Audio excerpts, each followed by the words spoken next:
ஸ்தோத்திரம். இந்த நாள் தேன் துளி நிகழ்ச்சியிலே இந்த காலை வேளையிலே உங்களை நான் மீண்டும் சந்திப்பதில் அதிக மகிழ்ச்சி அடைகிறேன். இந்த நாளில் கர்த்தருக்கு ஊழியம் செய்கிறதை குறித்து, ஒரு உண்மையான ஊழியம் என்றால் என்ன என்பதை குறித்து நாம் சிந்தித்து கொண்டு வருகிறோம். இந்த நாளில் கூட சங்கீதங்களின் புத்தகம் 100 பார்க்கின்ற வேளையில் ஒரு 5 வசனங்கள் தான் அதில் வருகிறது. அதில் மிக முக்கியமான ஒரு வசனத்தை நான் உங்களுக்கு படிக்க விரும்புகிறேன். 2வது வசனம், 100ஆம் சங்கீதம் 2வது வசனத்தில், மகிழ்ச்சியோடே கர்த்தருக்கு ஆராதனை செய்து ஆனந்த சத்தத்தோடே அவர் சன்னதி முன் வாருங்கள். இந்த வசனத்தில் பார்த்தீங்கன்னா, மகிழ்ச்சியோடே அவருடைய ஆராதனை செய்து என்று சொல்லப்படுகிறது. ஆராதனை என்று சொன்னால் வர்ஷிப் என்று ஆங்கிலத்திலே ஒரு அர்த்தம் இருக்கிறது. ஆண்டவருக்கு ஆராதனை செய்வது, அவரை துதிப்பது, ஸ்தோத்திரிப்பது, அவரை மகிமைப்படுத்துவது, அவரை போற்றுவது, இவைகளெல்லாம் அடங்கும். ஆனால் ஆங்கில வேதாகமத்தில் நான் படித்து கொண்டிருக்கும் பொழுது பார்க்கும் பொழுது, சர்வ் த லார்ட், மகிழ்ச்சியோடே நீங்கள் அவருக்கு ஊழியம் செய்ய வேண்டும். With joyful heart you have to serve the lord என்று சொல்லப்பட்டிருக்கிறது.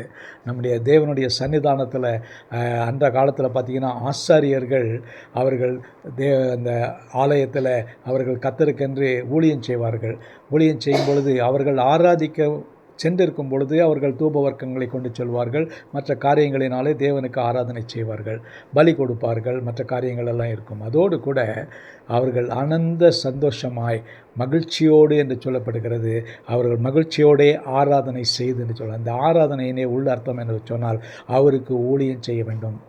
அவருடைய ஊழியம் செய்கிற அவருடைய சன்னிதானத்திலே, அவருடைய பிரகாரங்களிலே நின்று ராவும் பகலும் ஊழியம் செய்கிற ஊழியக்காரரே என்று ஒரு சங்கீதத்தில் ஒரு வசனம் சொல்லப்படுகிறது. ஆகவே தேவனுடைய சன்னிதானத்தில் வந்து நிற்கிறோம் என்று சொன்னாலே ஆடல் பாடல் களியாட்டம் இவைகளெல்லாம் இல்லை. அதோடு கூட ஆனந்த சத்தத்தோடே அவருக்கு நாம் ஊழியம் செய்ய வேண்டும். ஊழியம் என்று சொன்னால் அவருக்கு செய்ய வேண்டிய எல்லா காரியத்தையும் அர்ப்பணிப்போடு செய்ய வேண்டும். நம்மை அவரை துதிப்பதும் ஒரு ஊழியம், அவருக்கு ஸ்தோத்திரம் செலுத்துவதும் ஒரு ஊழியம், அவருக்கு ஆராதனை செய்வதும் ஊழியம், அவருடைய நாமத்தை மகிமைப்படுத்துவதும் ஊழியம். இந்த 100வது சங்கீதத்தில் பார்க்கும் பொழுது, மகிழ்ச்சியோடே ஆராதனை செய்து மகிழ்ச்சியோடே ஊழியம் செய்து கர்த்தருடைய நாமத்தை மகிமைப்படுத்த வேண்டும். அப்படி செய்கின்ற வேளையில் கர்த்தர் நம்முடைய ஸ்தோத்திர துதி பலிகளை அங்கீகரிப்பார். நம்முடைய ஆராதனையை அவர் அங்கீகரிக்கக்கூடியவராக இருக்கிறார். நாம் செய்கிற முழு எந்த ஒரு ஊழியமாக இருந்தாலும் அதை அர்ப்பணிப்போடு ஒரு ஊழியமாக அதை செய்கின்ற வேளையில் நமக்கு கர்த்தர் நிச்சயமான பலன்களை கொடுக்கக்கூடியவரார், ரிவார்டை கொடுக்கக்கூடியவரார்.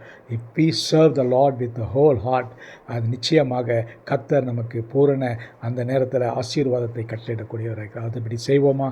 இந்த நாளில் ஆராதனைக்கு கர்த்தருக்கு ஊழியம் செய்வதுன்னு சொல்லும் பொழுது அந்த உண்மையோடு கூட ஆனந்த சத்தத்தோடு கூட மகிழ்ச்சியோடு கூட அவருக்கு ஊழியம் செய்வோம். அவர் நம்முடைய ஊழியத்திலே பிரியப்படுவார். நல்ல ஆண்டவரே, நன்றியோடு துதிக்கிறோம், ஸ்தோத்திரிக்கிறோம்.